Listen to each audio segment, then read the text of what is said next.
Welcome. I am Laura Barbas-Roden. I am really thrilled to welcome all of you here tonight for this virtual event hosted by my department, Modern Languages, Literatures, and Cultures at Wofford College.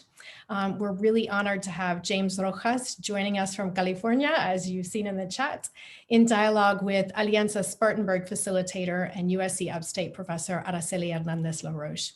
A couple of you asked about Alianza Spartanburg. We're a social impact network, completely volunteers that work in advocacy and community building to foster and encourage the inclusion of Latino, Latina, Latinx residents in improving the quality of life here. So an absolutely appropriate topic and guest to have James Rojas talking about Latino urbanism and enhancing the US landscape. So logistical items, feel free to keep using the chat and the Q&A if you'd like to pose a question for James. He's agreed to take some questions at the end of his talk.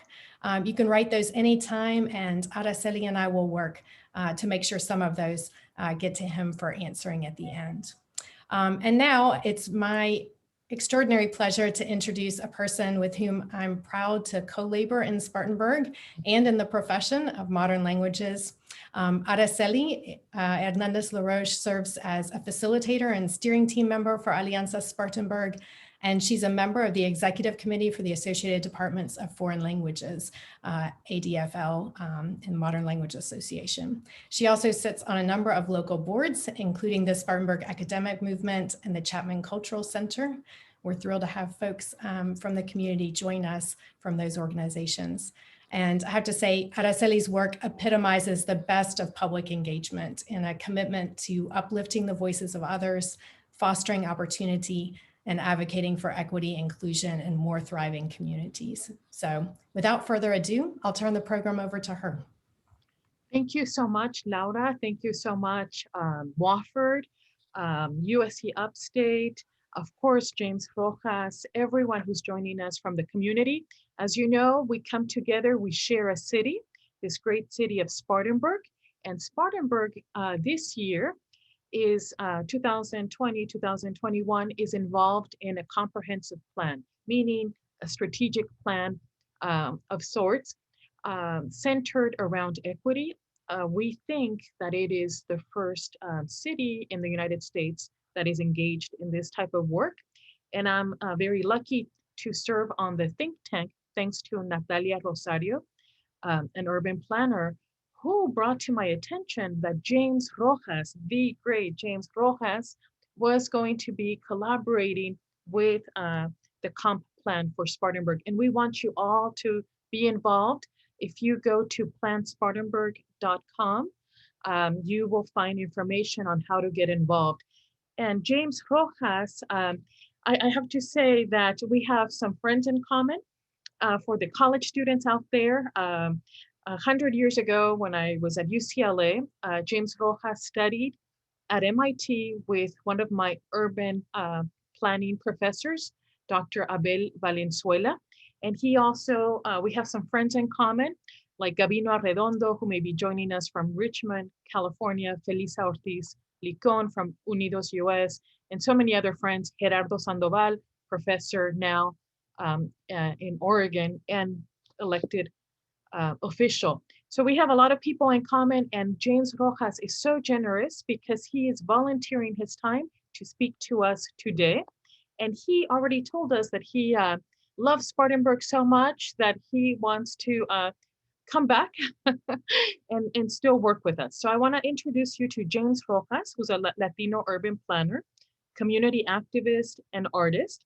For the past 30 years, James Rojas has been observing, researching, and documenting the ways in which Latinos are transforming the US urban environment to fit their needs, as well as engaging and educating Latinos on urban planning. He has become one of the few nationally recognized experts on this topic and has written and lectured extensively on how culture and immigration are transforming the American landscape.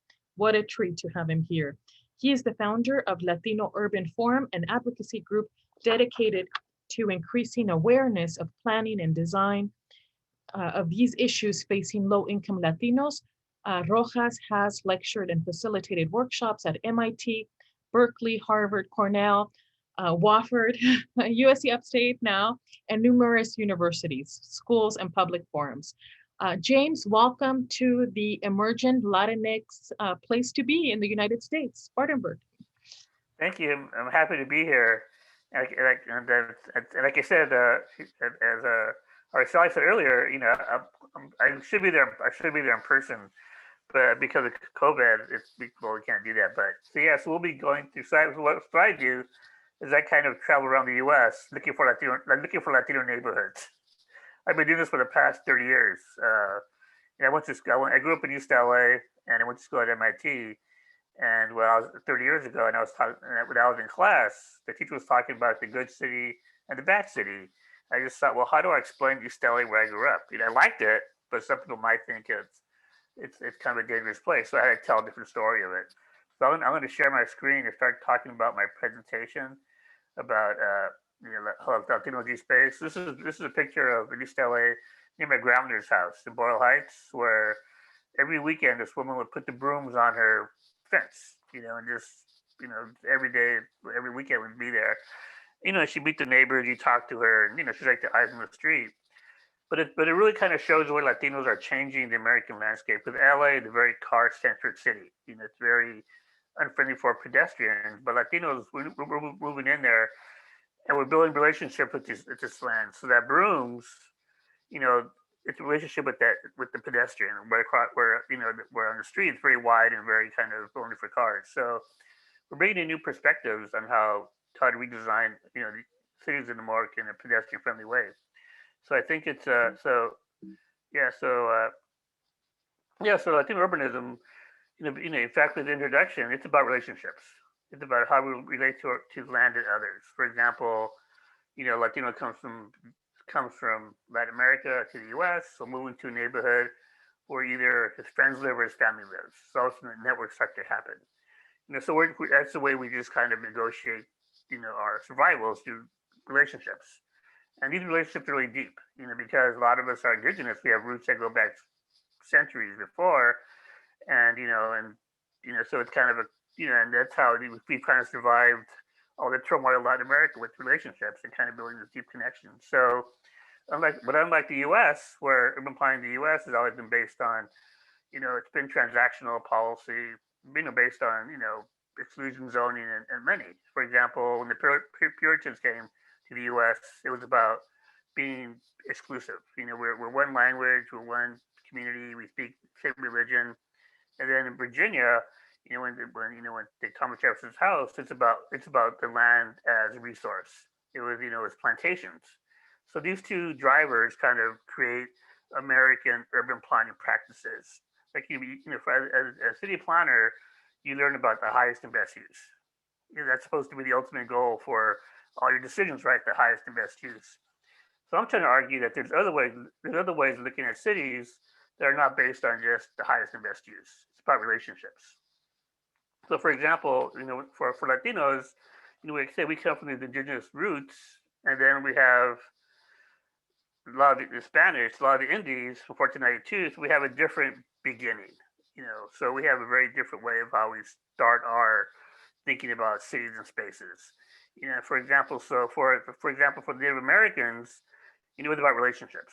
These are trees that have been curved for wayfinding. That's how the Native Americans did it, versus how it's symbols versus words. So for example, when the Spanish came to the New World and created all these settlements and cities, the indigenous peoples and the slaves could not speak Spanish, so they had to use more symbolic kind of architecture and urbanism, churches and stuff like that. So then also in in the Bay Area and a lot of places in Florida, you have these places called shell mounds. Again, it's about how Native Americans understood the land, and the land was for the relationship. It wasn't a resource that you just kind of chopped up and sold off. It was just a relationship. And then, so in fact, for us as Latinos, and we all know tamales, and that's just part of our heritage. That's part of our culture, and this is like Mesoamerican, pre-Hispanic, food that even before they had comales, they had tamales. So this is kind of like, so you realize that, our culture kind of weaves through these waves from centuries past. So we're kind of this kind of hybrid culture of, indigenous and Spanish and all these things kind of mixing and matching. That's why I think we survive, because we've been able to do that. But these kind of foods kind of tell us, hey, where do we come from? How far back do we go? So yeah, so I think so you look at Latino places and they're really, visual and spatial and sensory experiences, based on, memories and aspirations. So this is San Francisco, a mural there, but the whole idea of, using pictures to really talk about space. And I think this goes back to Spanish, when they came to the New World and how they kind of had people, had to organize space, with people that didn't speak Spanish in different ways. But for us, it's kind of ways of building a relationship with the land around us. So Latinos moving to the U.S. a big number. So we move into this. We move into these kind of like, puritanical, market-driven suburbs. Where there's no, it's all private. There's no plaza here. There's nothing to kind of interact with, right? So Latinos are trying to find a way to carve their niche in here. So, for example, I'll show you slides later on, but how people use front yards as a way to find create the plazas. There's no plazas here. So yeah, so I'll start off. When I grew up in East LA during the '60s, and this was during the Chicano movement. With the mountain, it kind of rivaled it was the same time as the Civil Rights movement, the African American community. But in East LA, when I grew up, a lot of it was it became about placemaking. How do you tell the Chicano story on these blank walls? So here you have the brown beret, the zoot suiter, Cesar Chavez, telling the story in a blank wall. But again, this gets back to the Spanish in colonial times, how we communicate the storytelling on walls. And then you have places like this in San Diego, Barrio Logan. Again, this is a freeway. And so this is what Latinos do. This is what Latinos build. Latinos build a relationship with the freeway, but it's kind of not with cars, but with art. So it's kind of a different way of looking at space from Latino's perspective. This is built, right through a Latino neighborhood. And in order to push back, how culture pushes back against infrastructure and development are kind of unique in these different ways. So again, this is a kiosco in Barrio Logan. This is one of the leaders there. But again, you see this kind of creation of indigenous ideas of architecture. In fact, my friend was doing a historic preservation grant for this kiosco here. And he called me up and asked me, what kind of architecture is this? Is it Spanish? What is it? It's just kind of indigenous, Chicano architecture, right? Very, very politically motivated. So for Chicano, the Indians or indigenous peoples were the heroes. So they kind of looked at this as kind of how you build a city. Yeah. So, but then you have Chicanos, Latinos moving in, and looking at the quinceañera, in Boyle Heights, and you see this every springtime all over, like the neighborhoods, people are using parks and, in celebrated land and landscape with their use space. This is a Pachuco Boogie in a plaza in Boyle Heights, just a little party, a little yada or something, but people just having fun, and again, it's just a way to kind of come together. And, the Central American men playing checkers and, in MacArthur Park, and this is the way they pass their time with, but they're using bottle tops, it's nothing really fancy, but it's just the way they kind of come together, use these spaces, and they kind of form these relationships. So this is this is San Francisco. This is a sidewalk. Again, like people are building these connections to spaces for pedestrians and walking. So it's how you connect to a community, through these kind of visual aids. Where this is in Riverside. This is in Riverside, in East Riverside, where the Riverside Art Museum commissioned artists to improve the way the safe routes to school for children. Artists come in and put interactive stuff on the fence to make it a lot more interesting for people for kids to walk up from the school. But again, it shows this connection, to the space. But again, in the U.S., walking is transactional. It's a transaction, so most walking is like this. It's just there's no connection between that woman's body, and the spaces around her. And because the sidewalks are kind of driveway slopey, you can't walk on the driveway, so you're walking the street. But again, you see this whole idea about, in the U.S. it's about transaction, it's not about this relationship. This one it's about a relationship with that space. Here it's just a transaction. So I think this is a bus stop in South LA. And again, somebody just built this little nicho, this little shrine, in Lake Guadalupe, a bus stop. Why? I don't know. It's just there, right? But it shows a different way of looking at transportation and mobility. This is MacArthur Park.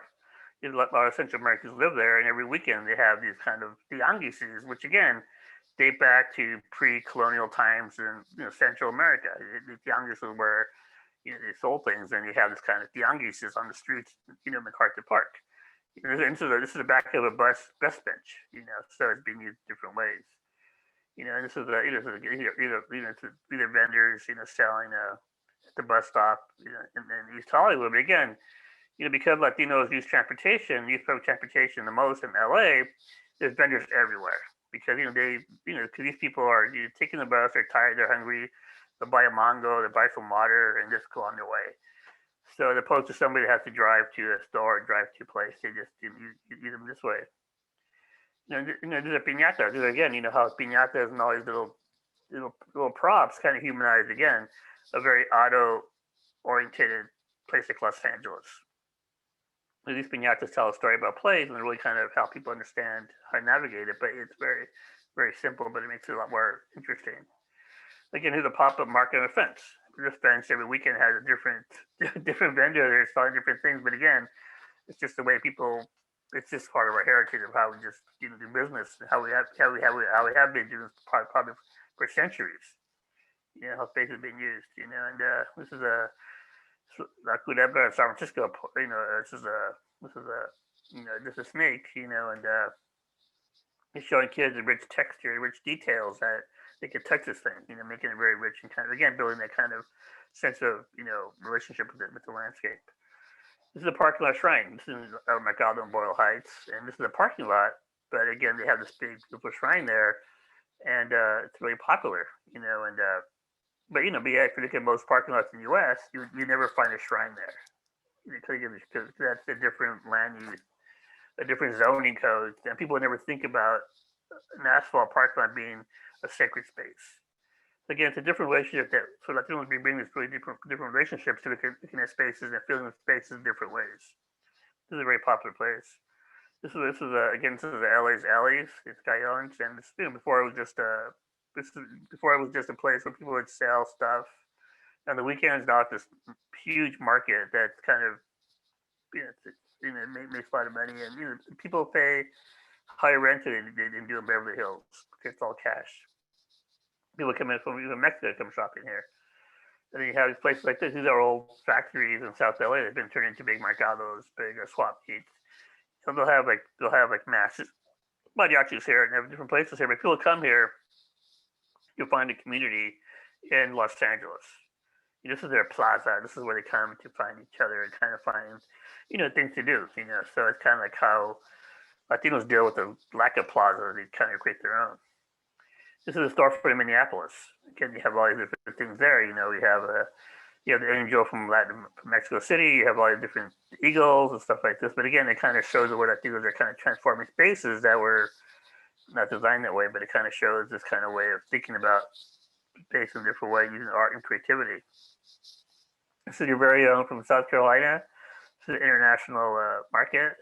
And again, you see this kind of ways that people are, you see, you'll see there's different levels of Latino investment in properties. From the first one being a store like this, the second one being a butcher shop, and the third one being the tortilleria. Once you have a tortilleria, you arrived. Because that's the biggest investment in the business. So this is the way Latinos start to build up their capital and build up their sense of who they are, build a sense of place. And then you see the products, napales and different things like that, and the candles and piñatas. But again, the products that we connect with. Yeah, this is in Woodburn, Oregon. Woodburn, Oregon is like the central Latino space in Eastern Oregon. This is where all the people that take care of the Christmas trees live around here in the hillside of the mountains around Oregon, Eastern Oregon. They call the Pinos, and Woodburn is a direct bus route from Mexico to East LA to Oregon. So this has been a big transit center. So what happened here is that they had a vacant lot, and the city turned into a plaza based on a plaza in Michoacan, where people came from, in this area. And now it's in fact, even planted palm trees in Oregon. You see these palm trees that you have in South Carolina, in Oregon. And every year they have a big celebration called the Taste of Woodburn. It's been this cultural phenomenon there. People, all the Latinos come there and congregate and have food, So it's been, dancing and stuff like that. But yes, this is also a place in Los Angeles, in the Valley, where people turn this whole these old storefronts into little puestos behind it, but behind Vantage Boulevard, to green, orange, and red little squares of puestos for small businesses. This is area of small businesses that they took away the parking spaces and made them into a little pedestrian way because two or 3,000 square foot space people can't rent, but they can rent a 20 by 20 space, little box. That changes there. And this is Guadalajara, Mexico, and this is a City Hall in Guadalajara with the City Hall and the kiosco. Then you have this in Linwood in Southern California, Plaza Mexico. This is like the ultimate Latino shopping mall. It's this guy is a developer with a Korean born in Mexico City that wanted to build the ultimate Latino shopping experience. So he took every landmark in Mexico and put it in this one shopping mall. The kiosco, the facades, all this stuff, and even the trees. So it looks like Mexico. So what happens, so what happens here is that people that can't go back to Mexico will bring their kids here, but they tell them this is life in Mexico, with the plaza and stuff like this, even the benches and all the lights. I think it's a way to kind of build culture and kind of build that relationship to places. And so I also looked at homes, and this is an interesting kind of diagram. We have you have the traditional Mexican house with the courtyard, the sala in the center. And then you have the American house with the front yard and backyard. And you have a Latino house, with the fence around it and the big porch and kind of this hybrid kind of architecture. It kind of looks like this. That house on top was probably just the house on top is probably just a little wooden building, little wooden shack. But then it got remodeled by Latinos, and they stuck with the walls. They put in wrought iron windows. They put in the big porch. You can see the line with the big porches. They put arches. Then they put in the balustrade in the front yard. And then 20 years later, the house has been redesigned again.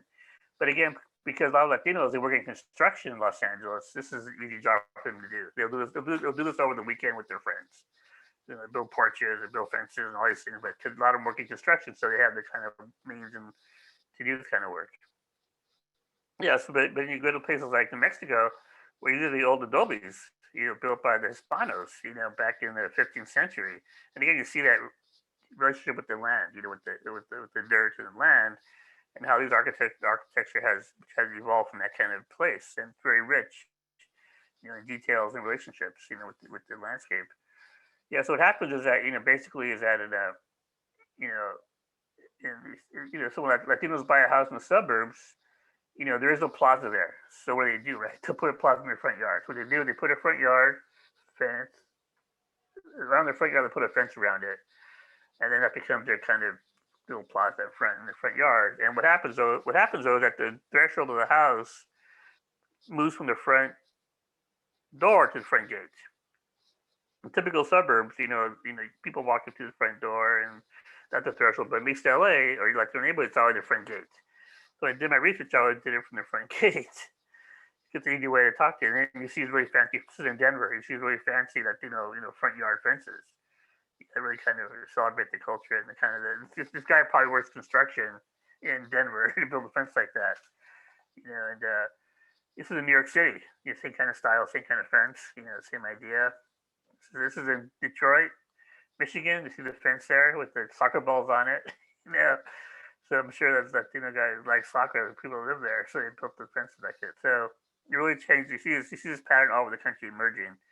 And then then I was telling you earlier is that the front door, the front gate, the front fence become the point of interaction. People start building again. This is a relationships. This is where relationships are kind of reinforced in the built environment. When I did my research, I did it at the front gate. It's a great place, especially in Southern California, to talk to people. I saw in Orange, there's a group of women, talking, on the way to the market. So yeah, we also have markets. Have little tianguis in their front yard fence. who are selling stuff. And you have really fancy architecture in Brownsville, Texas. This is a Latino house in Brownsville, and you see the front yard fence being stylized. You see the little gateway, you see the fountain.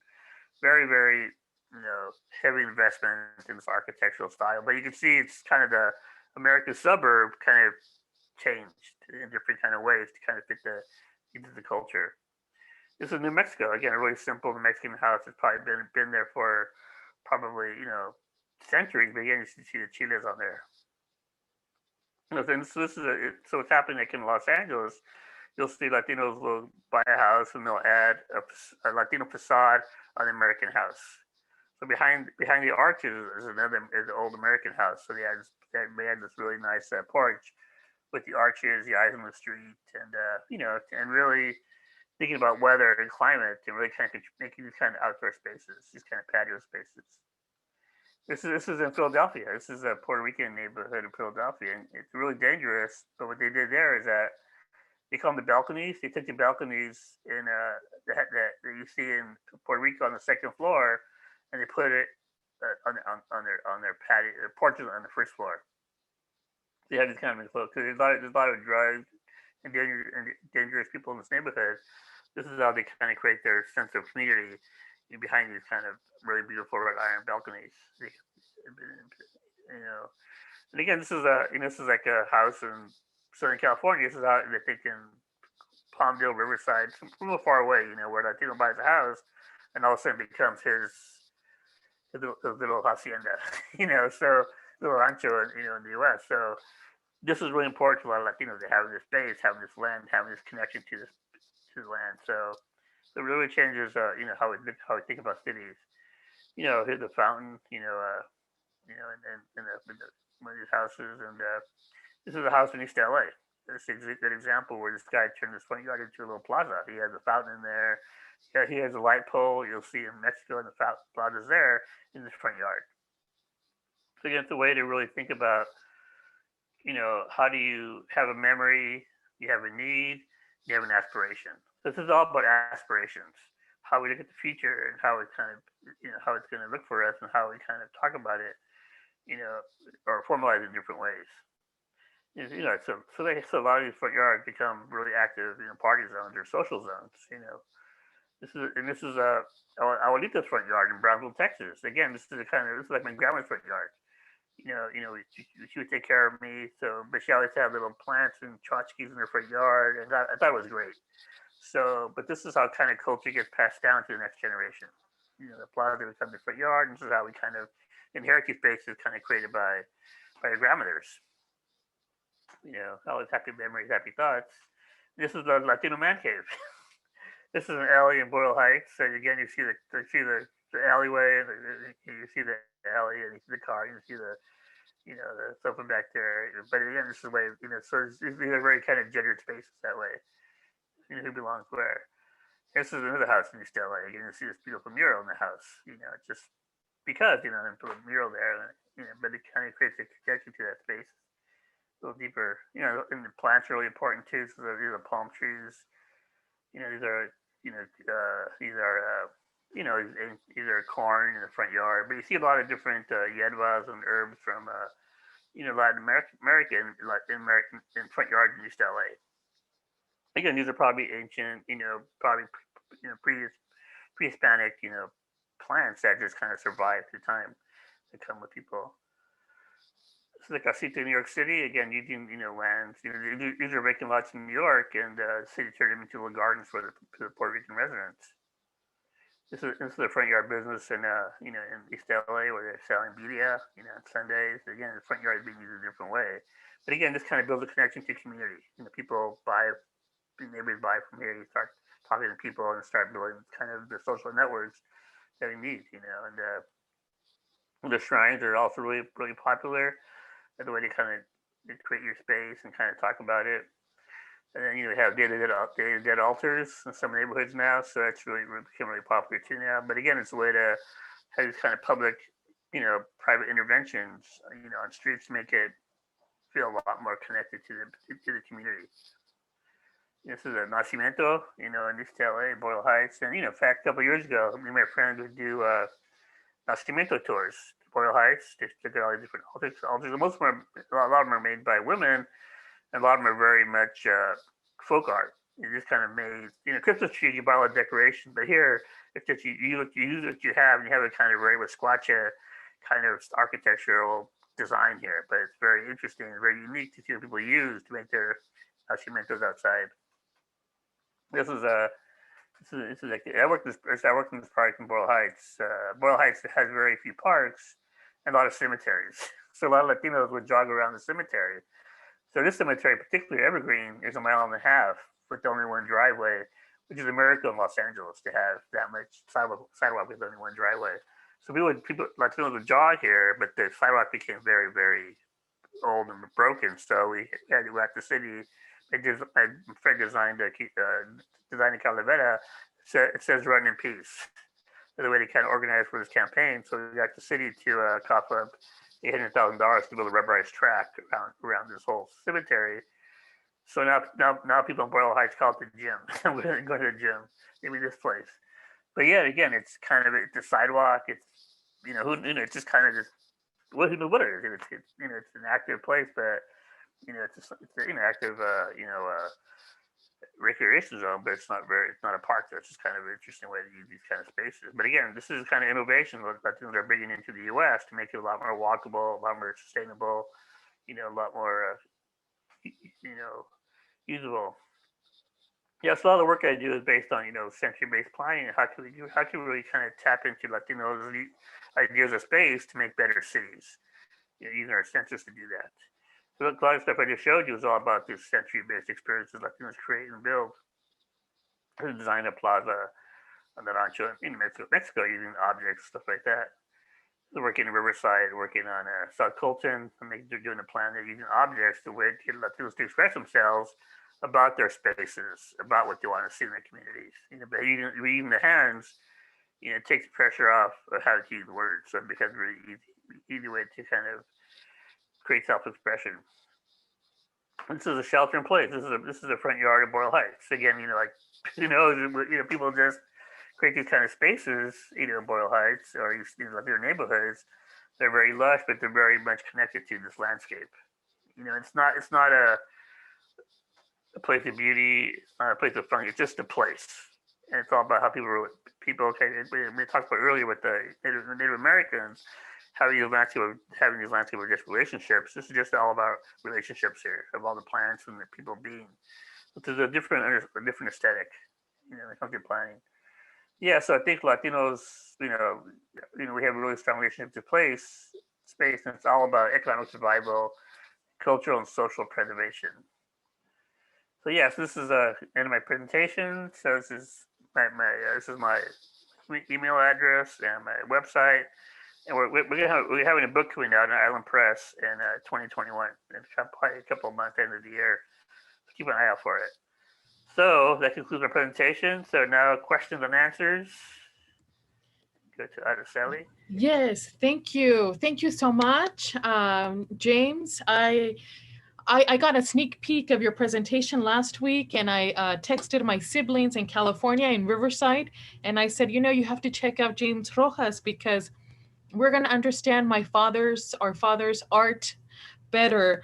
It's true. So many of our homes, we buy them a certain way, and then we add fountains and kioscos and the arches. It's true. You don't really think about it, and all of a sudden your parents have transformed the house. But I didn't think that what they were trying to do was turn the house into a plaza, and maybe that nostalgia. So I'm going to have to bring you to Paris so that you can give me a reading of the house. But wow. And can you tell us a little bit about one very important memory you had as a child that got you to think about space?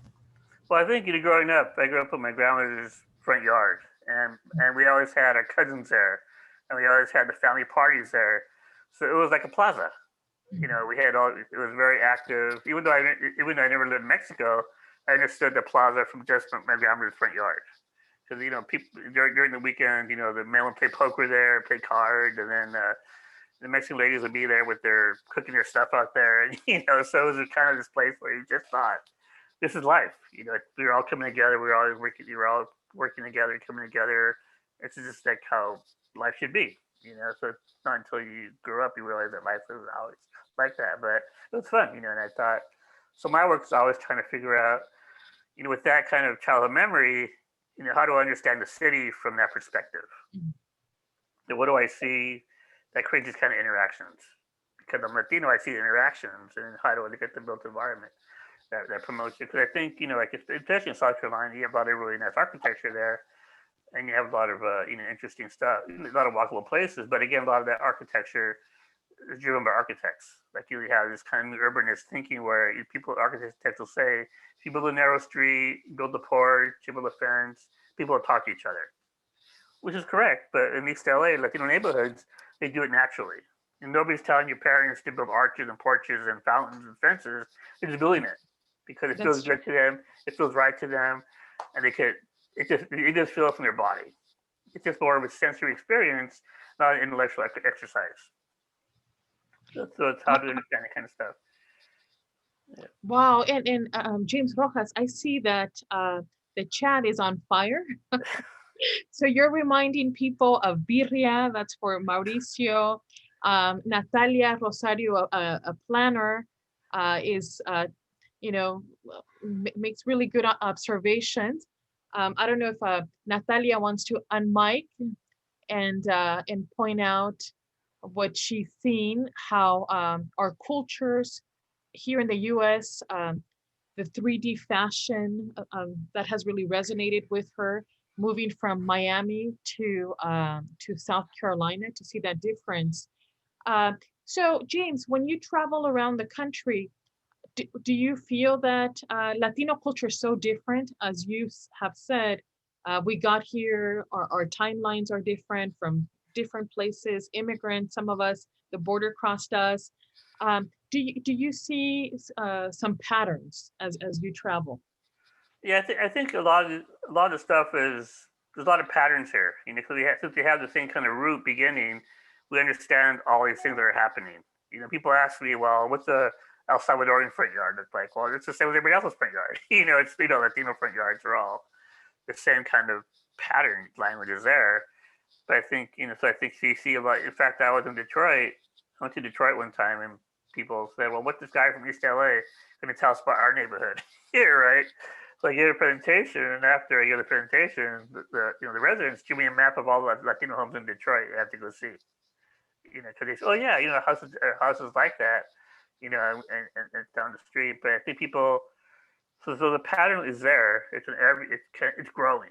When I did my research 30 years ago, I focused it on East LA because that was kind of the center of Latino culture back 40, 30, 50 years ago, right? But now you have Latinos in Spartanburg and South Carolina and Minneapolis, and these are very new communities, maybe like 20 or 30 years old, but yet the same patterns happening. Wow. So it's like, so I use the same template that kind of from East LA, you can apply it all over the country. So it works, it works that way. And I see here from comments that people are also mentioning saints, that a lot of Latinos, have their saints out in the front yard, of course, inside, pictures of saints, of pottery, flowers. Yeah, I think, it's like, it's interesting because, this woman in LA documents Our Lady Guadalupe murals all over South LA, and you see them everywhere, right? So, I've been thinking about, it's like an urban design tool for us, Lady Guadalupe mural, because it's a picture, it's a figure, and we all have these emotional connections to her. So all of a sudden, like it could be a dead end street or a parking lot becomes a sacred space. It had a different relationship to the space now from that image. So I think it's interesting how, like, I was thinking about, when they stormed the Capitol on January 6th. Oh, that's a sacred space too. That's space that we all have a spot for. A sacred spot for. So we create the spaces in our communities that are sacred to us, that have meaning and value to us. And and it's important for us to have these kinds of spaces. For us, we do it. Latinos, we do it naturally. That's just what we do. We can't really stop ourselves from doing it. It just happens. It just comes out that way. So I think it's just how we really use the land as our tool to understand ourselves and kind of, we understand our communities through land and landscape and building things. So I think that's where our power lies, in landscape and land. Mm. Fascinating. And here, Janet Vasquez, one of the Alianza members and community leader, she's thinking about, you're bringing back memories of her Puerto Rican grandparents and dominoes being played in New York City in the park by Latino men. She mentions that here in Spartanburg, South Carolina, we don't have large Latino neighborhoods. We have the Arcadia area, but we still don't see that distinctive, those Latino neighborhoods. What do you, when you were asked to participate in this comp plan, what did you think? Did you think that in Spartanburg there would be a Latino presence? Well, if you don't mind sharing with us. Yeah, no, I didn't really think there were Latinos in Spartanburg. I know Charleston, I know, parts of Florida, but I never, like, we're such a hidden culture sometimes. Like you have to go to the fringes of the city to find Latinos, and yes, I didn't really think there were Latinos there. But I think what's interesting though is that, like a lot of the work Latinos do, how we use communities is all about the plaza and all about relationships. So I think for us as pioneer communities, we have to build spaces for that. For example, I was working in Denver, in this suburb called Westwood, just a typical kind of boring American suburb, just little houses and big streets. So, but all the Latinos were telling us there, it was a health project. That was telling us, we have nowhere to walk. We have nowhere to go. We want to walk around, but we have nowhere to go. So I told the city, why don't you just take a vacant parkland and build a little plaza there? And they love the idea. Now they have a place to go to meet their neighbors and talk to people and just kind of hang out. I think that's just kind of what we want. We want this, but yeah, like in Los Angeles, for instance, there isn't any zoning code for a plaza. It's either going to be a park, it's going to be a bus stop, it's going to be something else, but not a plaza. So I think it's how do we articulate these new needs, these land use needs for our community? I think because we're not going to fit into the mold of transactional planning that Americans are founded on. We have a different kind of way of looking at space through relationships, and we need to build communities from relationships. And what kind of spaces do we create to kind of harness that energy and kind of reinforce these kind of connections that we have? Absolutely. And, if I may say so, it was Dr. Laura Masroden and Wofford staff and faculty and students who initially founded Alianza Spartanburg. And in a way that became like the plaza. We don't have a place where we meet. But right now we're meeting over Zoom because of the pandemic. But I think that people really responded to that initial idea that our friends at Wofford had, and that is, we need a place to have dialogue, to come together, to share, and maybe you're going to help us lobby for a plaza. Yeah, you definitely Plaza should. Spartanburg. Well, but now you can lobby yourself. You know exactly why you need one. Absolutely, no. This is good. This is a dangerous idea. But here I want to read to you a fascinating comment. This is enlightening. I always thought my mom had a fountain and arches fetish. I think a lot of us are feeling that right now. It finally clicked why our families have certain styles. And I see so many comments coming in here. So throughout the South, so our Plaza de los Pobladores and Plaza de Cesar Chavez in San Jose, California, are technically parks, and they are managed and maintained by Parks and Recreation. I wonder if you've been to San Jose. They have some beautiful parks. It's a really beautiful facility down there.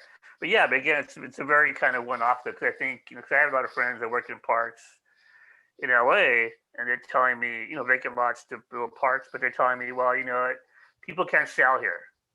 If anyone wants to set up shops in the park. In fact, when I was working with Gerardo in Eugene, Oregon, we did a project on how to get Latinos to use parks more in Eugene. One of the issues was having vendors in parks. But people don't think about parks as having vendors in them. They go to Mexico City. There's a lot of vendors in the park.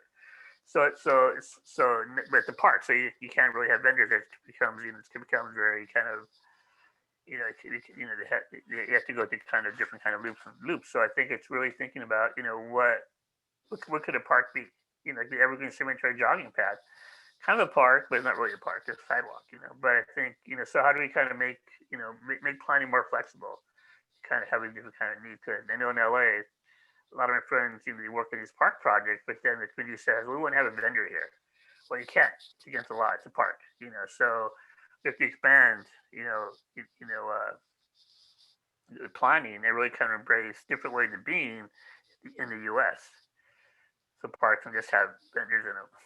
In fact, LA just legalized vending, like 4 or 5, probably 3 years ago. And that was we had them for decades, and they were just all illegal.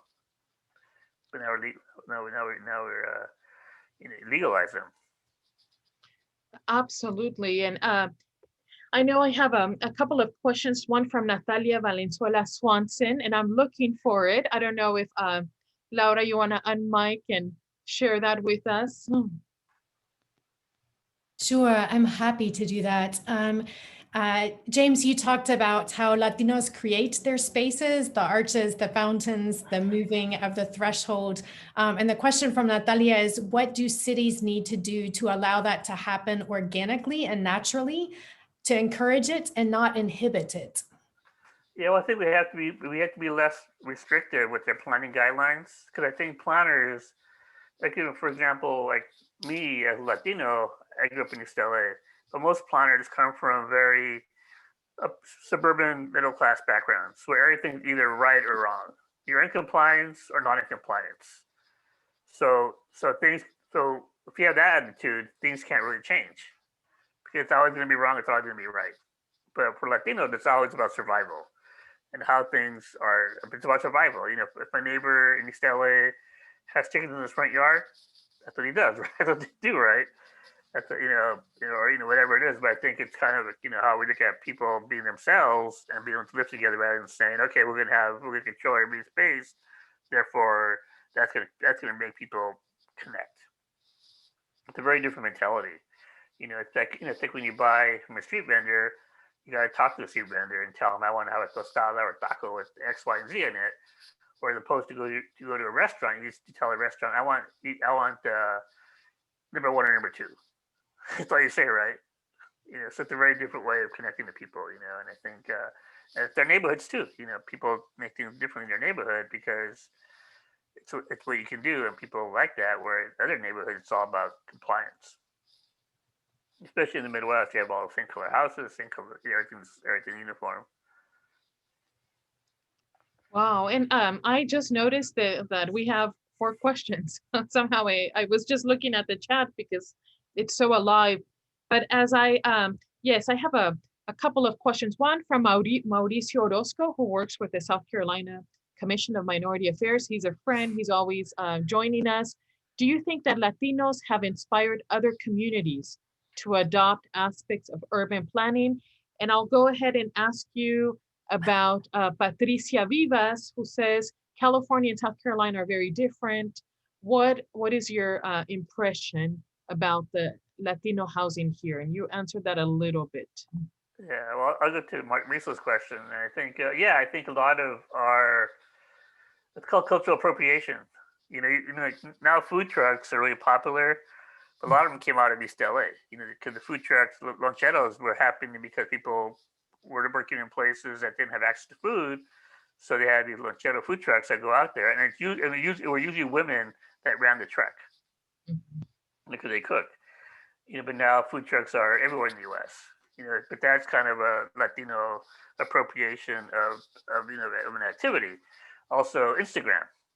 Instagram is very visual, very it's a very visual messaging, and that comes from the Spanish. All these visual murals that Spanish created. It's very visual, and now that's kind of how people communicate on Instagram. But that's how we communicate in our neighborhoods through visuals. So I think there's a lot of influences. The cultural Latinos are really influencing the U.S. culture now. Just in our different ways of being and kind of they pick up on what we're doing and do it differently, but it's kind of the same idea. But I think we allow different ways of being in the U.S. that everybody can now think about as being kind of normal now. But before it was very much, black and white. Now we're kind of have a different kind of way of thinking about space and new possibilities. Wow. And here Margaret tells us that she's so delighted with this conversation. We've seen so many of those comments. Thank you, James. I know that Dr. Tim Morrell, who's an expert in South Carolina, the teaching environment, and now he's in Bakersfield, at Cal State Bakersfield, and he's a big fan of your Rascuache theory. Can you tell us a little bit, even though he's not asking that, but I know him. Can you tell us a little bit, what is Rascuache and how does that fit into what you do? Well, it's kind of it's kind of the word that nothing's perfect. Things are a little bit broken. It's not like right and wrong, but it kind of works. So people kind of use the term kind of in a negative way. It's kind of like this little broken thing, but it still works, but it's broken now. So I think it's kind of thinking about, how, these communities are kind of, they're not perfect in the sense of urban planning perfection, but they still work, and how it's kind of a beauty in that kind of Rascuache style. It's like your abuelita's front yard. It's full of tchotchkes, full of things. And it's all about her creating a relationship with her yard and her objects and people and the community. But it's not based, like, it's not an architect telling you have to have all white pots, you have to have all this height, and this is that kind of Rascuache kind of DIY stuff she does, but it has a lot of heart to it. It has a lot of emotion, a lot of relationship to it. So, just like teaching, right? Dr. Morrell, you say that Rascuache teaching as culturally responsive education and teaching. Absolutely. And I think Armando Llorente, who's joining us from the snow up north, I think if I understand the question, since I see so many things here in the chat, have you seen fusions of, for example, in East LA, we have, large Asian American communities, Korean food and Mexican food. There's fusions. There are even Netflix shows about that. Do you see also how other cultures in the United States, maybe that's closer to Armando Llorente's question, have influenced also Latino urbanism? I think there's a lot of fusion, because even, it kind of goes both ways. Mm-hmm. Because even like, even in fact, when Latinos move back to Mexico, they take with them their front yard. Mm-hmm. You see a lot of new developments in Mexico with little front yards now. So you see this kind of like, so it's kind of fusion of these kind of different ways of looking at yards, and I think, because they're bringing back all these different ways of kind of thinking about space. So I think there's a lot of fusion between the different groups of people, and kind of understanding, that there's different ways of being in this country. It's not just like we're one way. We're Puritans, and therefore, and I think that's what happened is that, you think about the Puritans, they came over and they were very kind of exclusive with their language and who they were. So the Native Americans didn't have a role in that community, so it never evolved together. But we're evolving all the time with different kind of things, right? We're evolving different ways with different groups of people. It's always been about us mixing. When the Spanish came over, we were somewhere in the bottom, but we were somewhere mixing with the Spanish, and it was always this kind of fusion. So I think that's what gives us our strength, is how we can fuse things together and adopt. So like what I'm showing you today was always the way Latinos are adopting to the American suburb, and they're making it better because they're making it more walkable, more sustainable. They're giving a different sense of what a suburb could be like in the U.S. Because sometimes we think of suburbs, we've just been like, well, they're boring spaces, but Latinos somehow can make them different, make them into different kind of spaces, and they become rich in culture and different, and they become rich in meaning for people.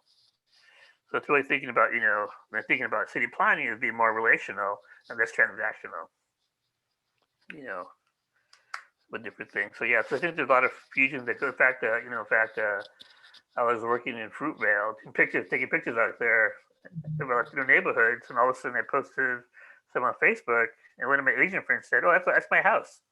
Because a lot of Asians live in Fruitvale. That's your neighborhood in Oakland, but you never know it because you all are integrated into the neighborhood. And you think about, what would it be like if you're an Asian that grew up in East LA? That'd be your sense of what America's all about. So I think you see a lot of fusion taking place in these different communities, between all the different cultures through the landscapes. Thank you. And I have a couple of questions here. One is from Ivan Segura. A lot of us here know who Ivan Segura is.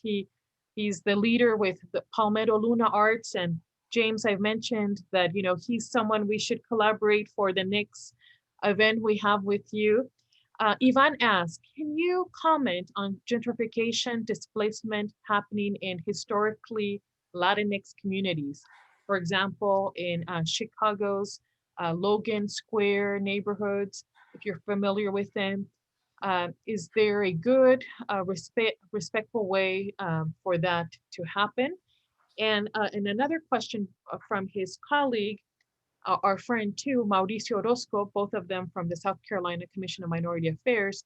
Speaking of South Florida, have you been to, and I may completely mispronounce, Hialeah, or I probably said that incorrectly, but maybe Laura wants to help me.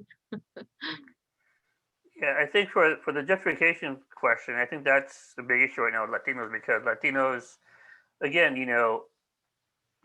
because we haven't made our voice clear in the urban planning process, we can't defend our spaces, because urban planning is just a way of upholding your values. So if you uphold a single family home as sacred, then that becomes embedded into the urban planning process.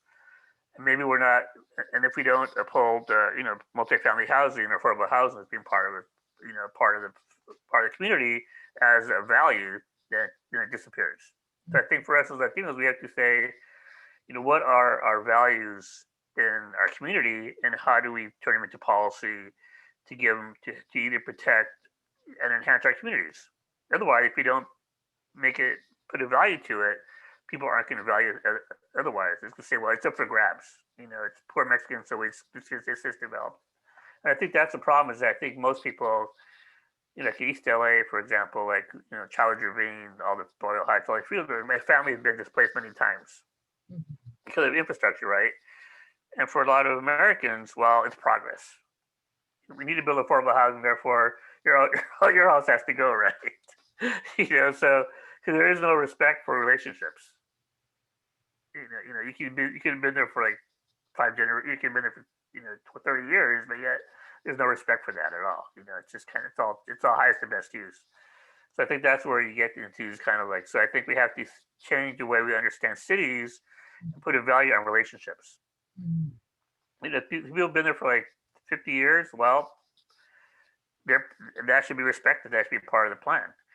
I think it has to be a way we think about, changing the way we do planning, not just highest and best use, because, or not, it has to be respected. So I think that kind of attitude, wiped out the Native Americans. We see some land as a resource, they chopped everything down and got rid of all the trees and just exploited it.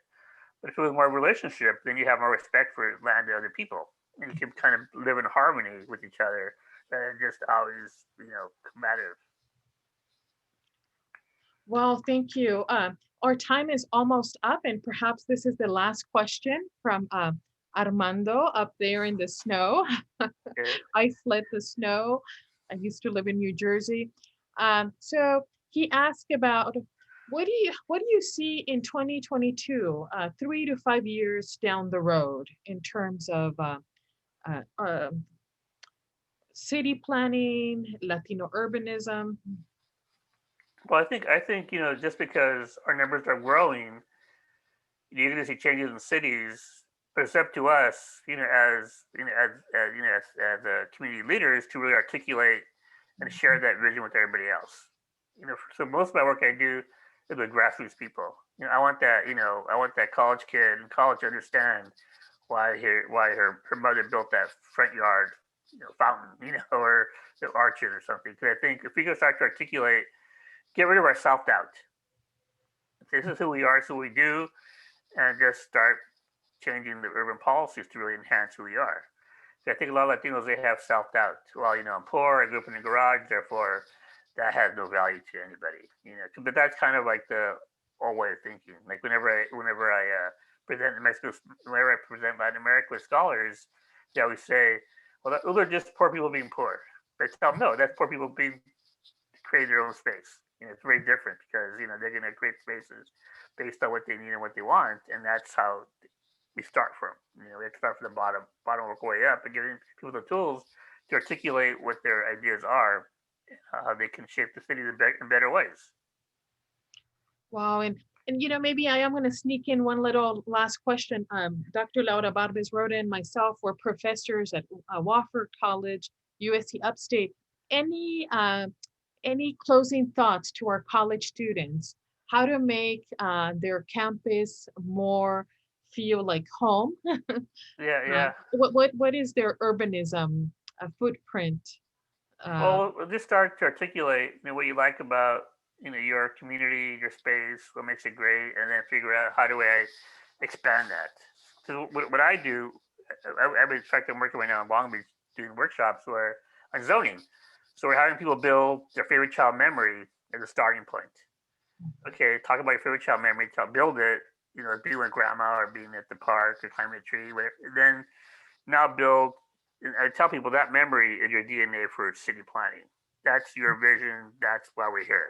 We're not here to build more transportation or more housing. We're here to uphold your story, make that story be part of this bigger picture, and then have your story shape the infrastructure rather than have infrastructure shaping you. So obviously we had people build that, and the second part was we told people now build your favorite place to go in Long Beach. Build it and tell us why you like it. And then they did, right? And now I'm telling them that's when you go to the urban planning meeting, that's what you tell the city. I want more of this because it's what I like. And rather than complain, just say I want more of the good stuff. So that people can get what they want because they're happier, doing that kind of stuff than complaining.